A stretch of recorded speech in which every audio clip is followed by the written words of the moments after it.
All right, everybody, welcome back. I'm Emily Moyer. My good buddy Michael Wan is here, and this is episode number 36 of Playing the Glass Bead Game. And we just said two sentences to each other before we came on. I was like, yeah, let's talk about that on the air because that's kind of interesting, and I think it lends into what I was thinking I wanted to kind of talk about as part of my contribution today, and we'll see what else you have. But good morning, Michael. How are you? Well, I like your mug. I am well, Emily and Laura. I just happened to notice that the calendar keepers called today 11121. So we've got that going on. 11121.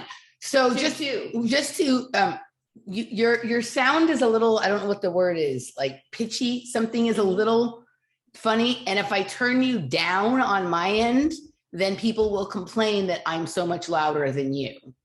So I recognize that people are going to complain regardless, but I figured I'd make one attempt to appease the audio files here. And let me hear. How about now? Better. Whoa, way better. Sexy. We like it. I didn't have the fancy microphone plugged in. It was obvious. And so now we know. Now we know that's what that does. All right. Score one for Emily on the audio engineering. There we go. All right. Okay. So we were talking about, I asked you how you were and you were like, it's nuts and I'm fine. And I was like, I think that's just how it's going to be. And I didn't know that there had been an article recently about this, but you were beginning to share that. And I was like, let's go, let's get on. Because I do want to talk about this a little bit. So. Well, I mean, the point I was making was, and I don't remember how we got to it, but looking, there was a couple articles that I think I noticed the headlines the last couple of days, and they were mainstream, like they could have been Reuters, sort of like, distributed through something of that level of mainstream programming. And the nuts and the bolts of it was like, well, learning to live with COVID, like it's not going away. And that's been said before, but I think it had more weight, or at least I took it as more weight. And so the point why I brought that up is if then you go and you take a step even further back and you look at what is happening to the mass mind as like a grooming process, like, like what grooming means is like to normalize the behavior, which probably, or where the end behavior, you wouldn't get there directly, but step by step normalizing the incremental changes to getting to a place. And you're like, okay, if that's you, we've heard that phrase used a lot, particularly like, let's say in the Epstein type of modality.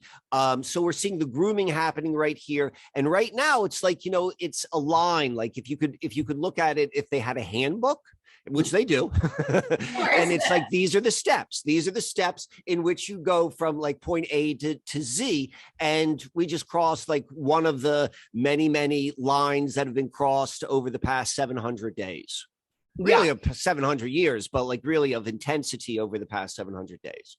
So I like your mug. It reminds me of that one of those mugs we have at home. It was one of my dad's mugs. It looks almost exactly like this mug my dad has. That's one of our favorites that's at the house in Los Angeles.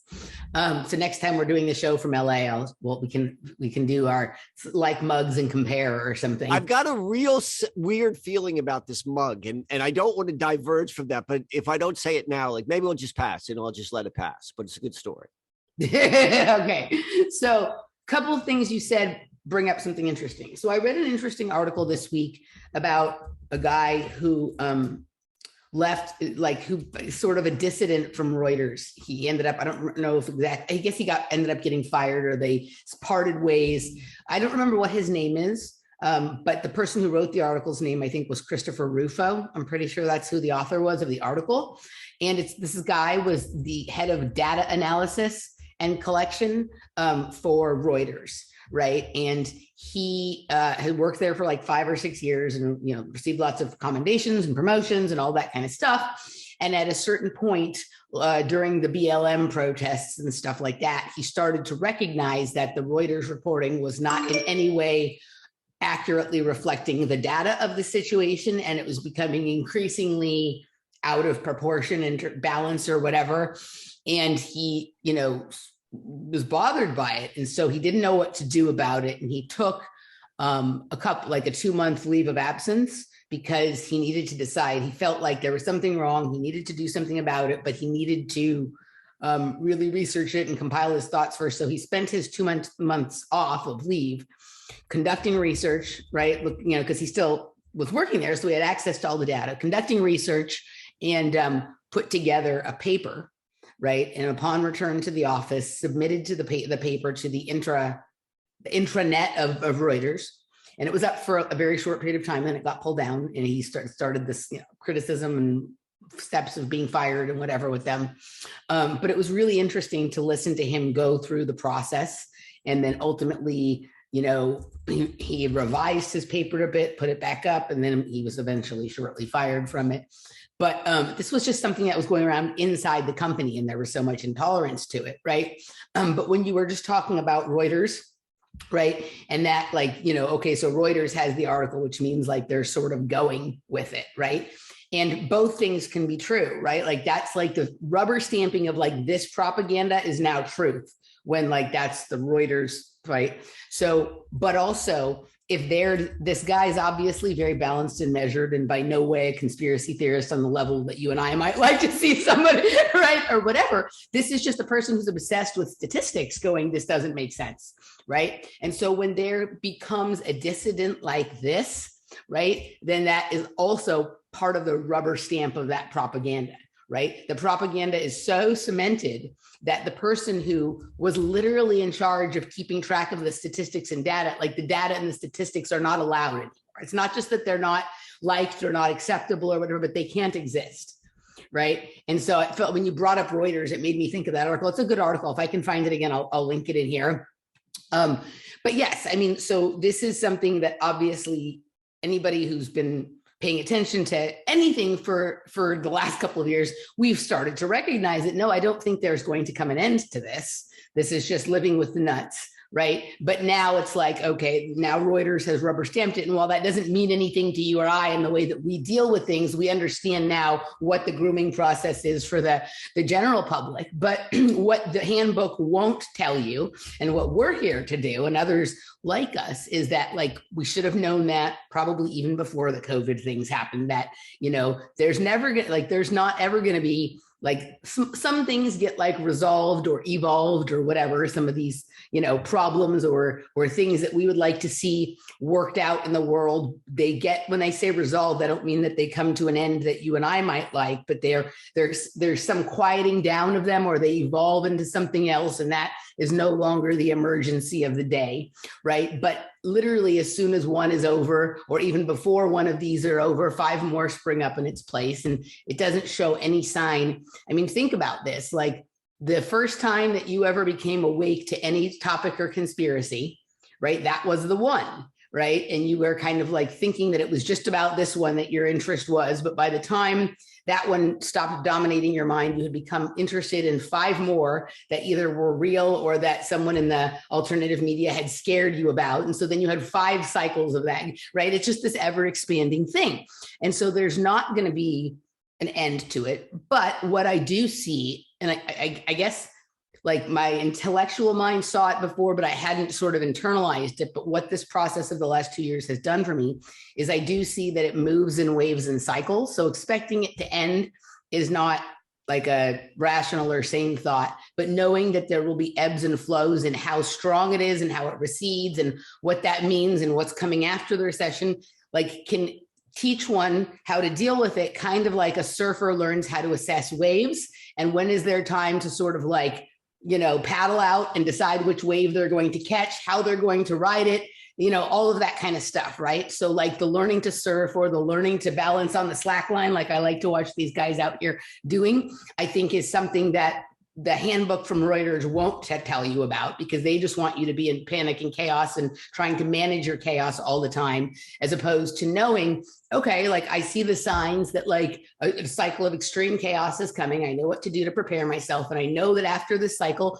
it tends, not always, but it tends to recede. And so that's when I can, make some of my forward move, or I can have some time to sort of relax and settle down and whatever. And that's sort of, there's like the term sort of gray walker, like the person who walks like the line in the middle, or like a person who just learns how to, I think surfing is the best thing, how to ride the ebb and the flow, or the crest and the dip and the whatever of the stuff. And that's how also like one can make their most moves with being the least bothered by the system.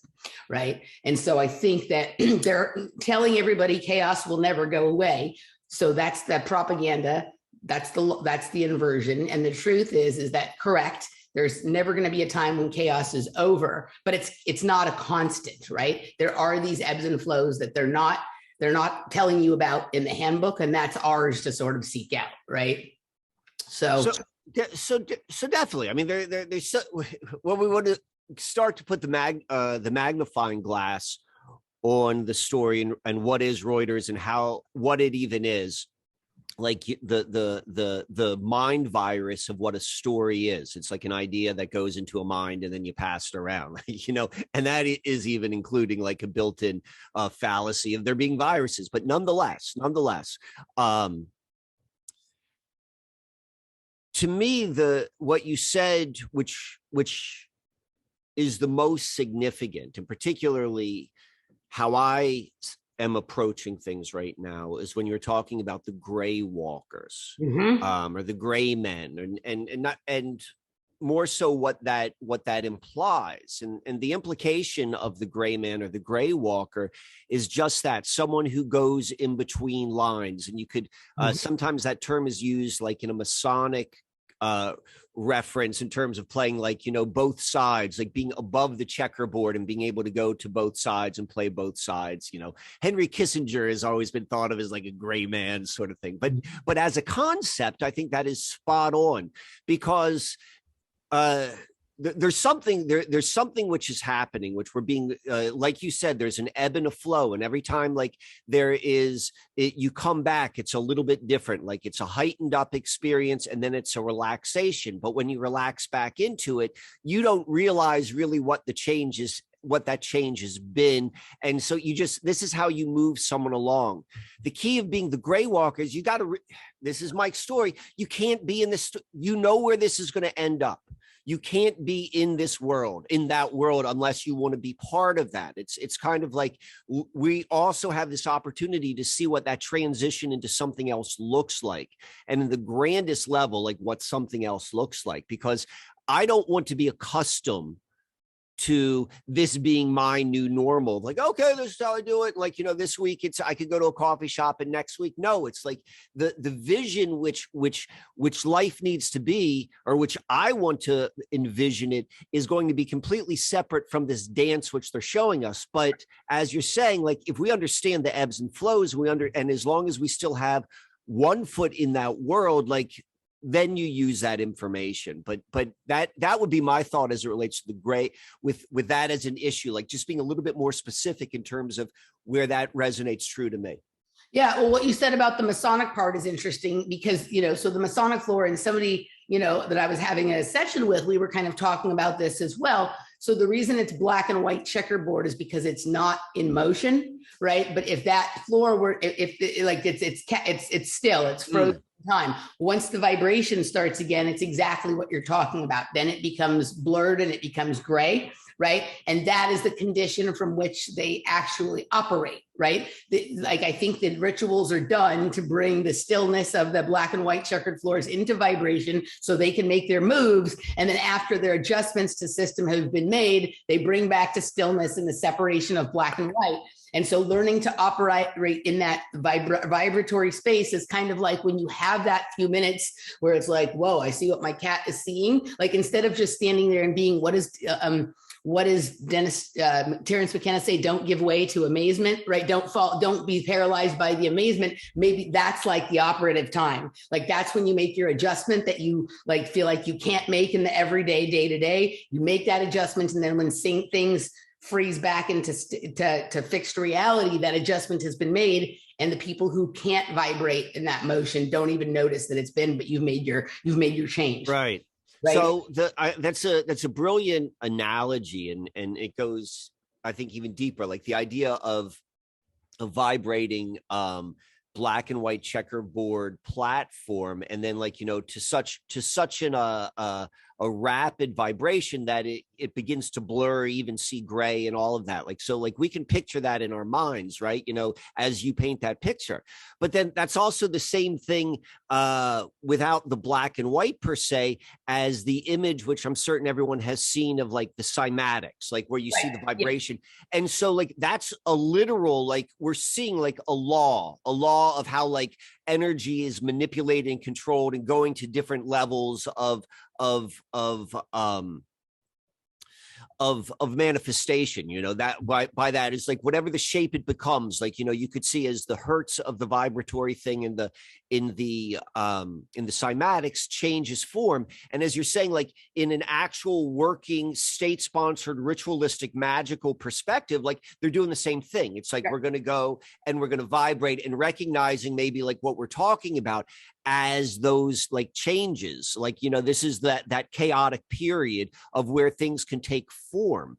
So that's really kind of interesting. And, you know, to bring it back to maybe the here and now and the present is like, you know, what I know I'm experiencing individually, which I'm assuming you and probably everyone else is like, you know, we're finding our way through that right now and what that actually looks like in life. And I know for me, I have been like hyper aware of what I'm drawn to. I'm like, okay, we're in this like really weird time. What am I just naturally drawn to? And then going deeper into that, you know, to have a better understanding of what to do.